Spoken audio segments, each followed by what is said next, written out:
उसी देश में मौजूद हैं जहां बेटी बचाओ बेटी पढ़ाओ का नारा दिया जाता है।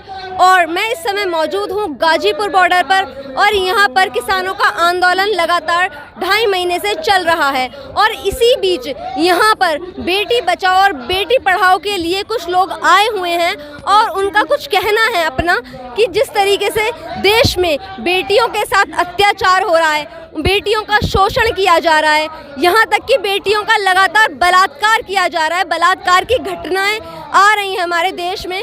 तो कहाँ गया बेटी बचाओ बेटी पढ़ाओ का ये नारा जो इतना फेमस हुआ, जिसके लिए कहा जाता था कि बेटी बचेंगी और बेटी पढ़ेंगी तभी इस देश का विकास होगा।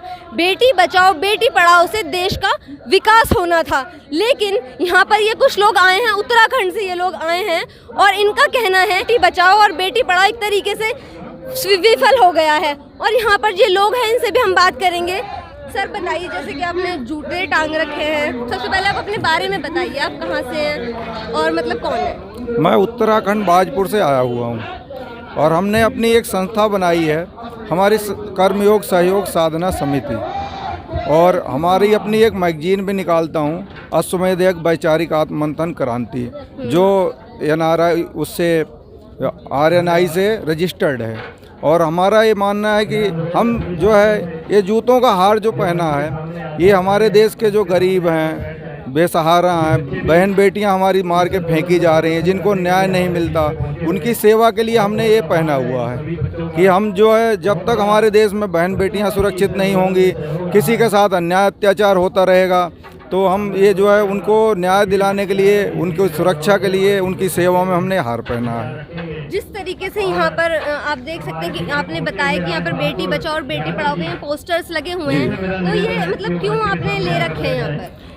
हम एक कहा जाता था कि बेटी बचेंगी तभी मतलब बेटी पढ़ेंगी तभी देश का विकास होगा, ये नारा इसलिए दिया गया था ना कि बेटी बचेंगी। तो इसका आपने ले रखा है, क्यों ले रखा है यहाँ पे? हमने यहाँ पे तो आया हूँ, मैं एक गरीब किसान का बेटा मैं भी हूँ, तो मैं किसान आंदोलन का मैं समर्थन करता हूँ, इसलिए यहाँ पे आया हूँ। और हमारा जो जीवन का टारगेट हो चुका है कि बेटियों की सुरक्षा करना ही है। सरकार से भी मैं निवेदन कर चुका हूँ। बाजपुर से 250 किलोमीटर मैं राष्ट्रपति भवन तक पिछले 15 जुलाई को पदयात्रा पैदल आया था और वहाँ ज्ञापन दिया था, और हमने अपने सुझाव तैयार कर रखे हैं कि अगर ये सुझाव मान लिया जाए तो देश में हमारे बहन बेटियां भी सुरक्षित रहेंगी, चोरी डकैती ये सब बंद हो जाएगा, हमारे सैनिक नहीं शहीद होंगे, पुलिसकर्मी नहीं मारे जाएंगे, यहाँ तक कि राजनीतिक पार्टियों के कार्यकर्ता भी मारे जा रहे हैं आए दिन। तो हमने एक अपना एजेंडा तैयार किया है कि उस एजेंडा के तहत 15 दिन में ही पूरे देश से क्राइम 99% कंट्रोल हो जाएगा। बिना और कौन कौन आया आपके साथ? हमारी ये धर्मपत्नी है और ये हमारी बेटी है। और आपका क्या कहना है, आप क्यों आए यहाँ पर?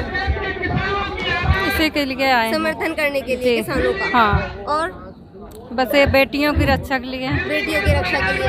और जूते क्यों, आपने जूते की माला क्यों पहन रखी है? हमने ये हमारे देश में जितनी बहन बेटियां मारी जा रही हैं, नागरिक देश के मारे जा रहे हैं, आए दिन लगभग नेशनल क्राइम ब्यूरो के हिसाब से अगर देखा जाएगा तो एक दिन में कम से कम 90 हत्याएं हो जाती हैं। हम उससे बहुत दुखी हैं, आहत हैं, शर्मिंदा। बच्चों के जूते आपने पहन रखे हैं ना? हाँ जी।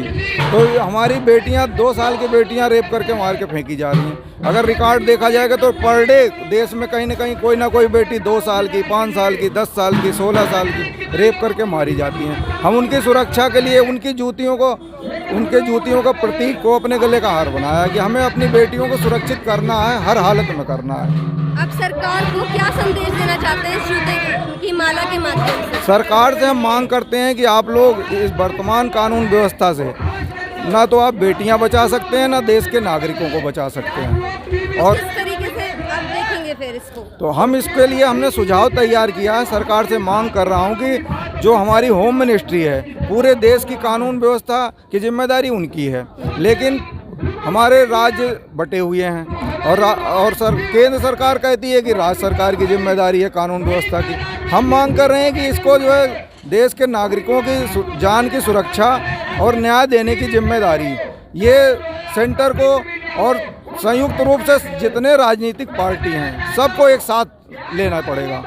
और फिर उसके बाद होम मिनिस्ट्री कॉमन कर दी जाए पूरे देश से किस स्टेट से कितने क्राइम हो रहे हैं उसकी list per day news channel में और अखबारों में प्रकाशित किया जाए, और जिससे जिस एरिया में ज़्यादा क्राइम हो रहे हैं, अभी क्या होता है देखो, अगर एक बेटी मारी गई तो उस पर राजनीति शुरू हो जाती है, ये तो बीजेपी के स्टेट में मारी गई, वहाँ का मुख्यमंत्री बीजेपी का है, दूसरी जगह होता है यहाँ का मुख्यमंत्री कांग्रेस का है।